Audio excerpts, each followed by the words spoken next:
মানে কুমিল্লার ভাষায় একটা কথা আছে, যার বিয়া তার খবর নাই, পাড়াপড়শির ঘুম নাই। বিষয়টা কি আসলে এরকম হয়ে গেল?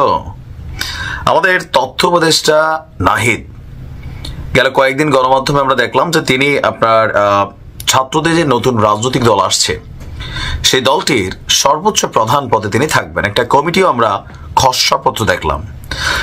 এখন হঠাৎ করেই নাহিদ গতকালকে যেই কথা বলল, মানে তিনি কি জনগণকে ঘোল খাওয়াচ্ছেন নাকি জনগণকে মূর্খা ভাবছেন, নাকি আসলে তাকে নিয়ে যা হচ্ছে সত্যি তিনি যেটা বললেন যে বিষয়গুলো এরকমই, আমরা তো ভাই কনফিউশনে আছি।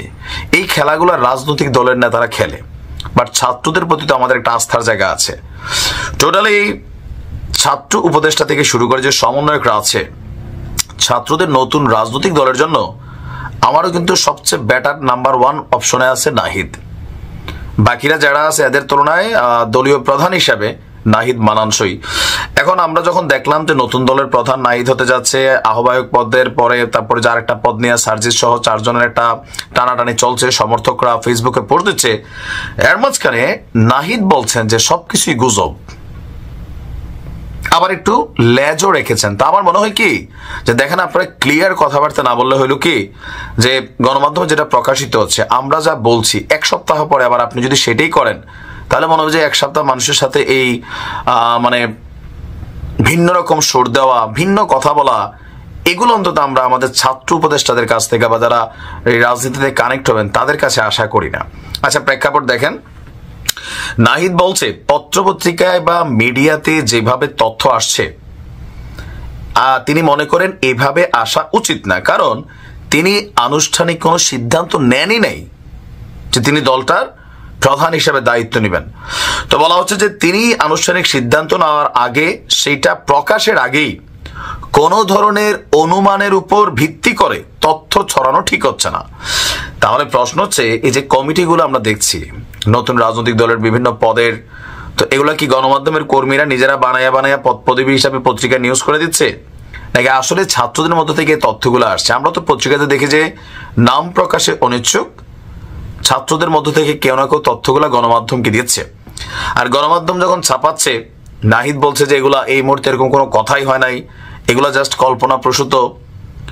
তো দেখা গেল যে আগামী 1 সপ্তাহ বা 2 সপ্তাহ পরে দল প্রকাশ হলে ঠিকই নাহিদ সেখানে চলে গেলেন, তো বিষয়টা একটু কেমন হয়ে যায়, তাই না? তো নতুন রাজনৈতিক দলে যোগদানের বিষয়টি এখনো চূড়ান্ত না, আর আমরা দিক দিয়ে অনেকে সেলিব্রেট করে ফেলতেছি, তাই না? তিনি বলছেন যে সেইটা হলে আমি সরকার থেকে আনুষ্ঠানিকভাবে পদত্যাগ করেই সেটি করবো। এটা আমরা জানি যে একদম চূড়ান্ত টাইম ফ্রেমের 2 দিন আগেই হয়তো নাহিদ পদত্যাগ করবে, 2 দিন পরে তিনি দলের দায়িত্ব নেবেন, এটা আমরা জানি। এরপর তিনি বলছেন হয়তো এই সপ্তাহের শেষে আমি এই বিষয়ে একটা চূড়ান্ত সিদ্ধান্ত জানাতে পারবো।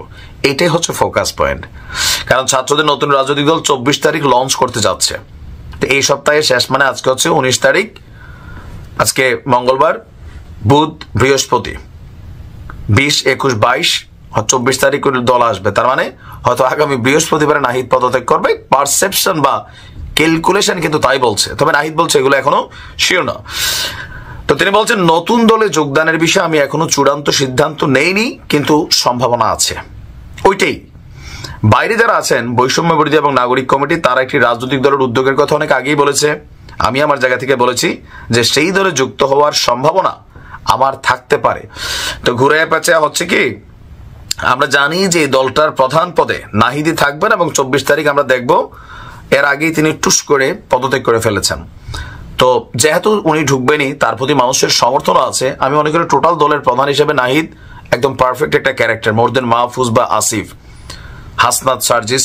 মানে থাকে না একটা বডি শেপ বা একটা চেহারা ব্যক্তিত্ব, লাইক একটা দলের প্রধান হওয়া, হ্যাঁ এটা নাহিদের মধ্যে আছে। তো সেই জায়গা থেকে এটা তো সবাই খুশি হবে, কিন্তু বিভিন্ন লুকোচুরি হাইড করা পরে দেখা গেলো এখন আমরা যা বলছি এটাই আবার ঘটলো, তখন মানুষের মধ্যে মনে হবে যে তারাও রাজনীতি এই লেভেলে করে যারা আগে করতো। তো আমি নিজেও কনফিউশন, আবার কোনটা থেকে কোনটা ঘটে দেখা যাক। হ্যাঁ, 24 তারিখ পর্যন্ত ভালো থাকবেন।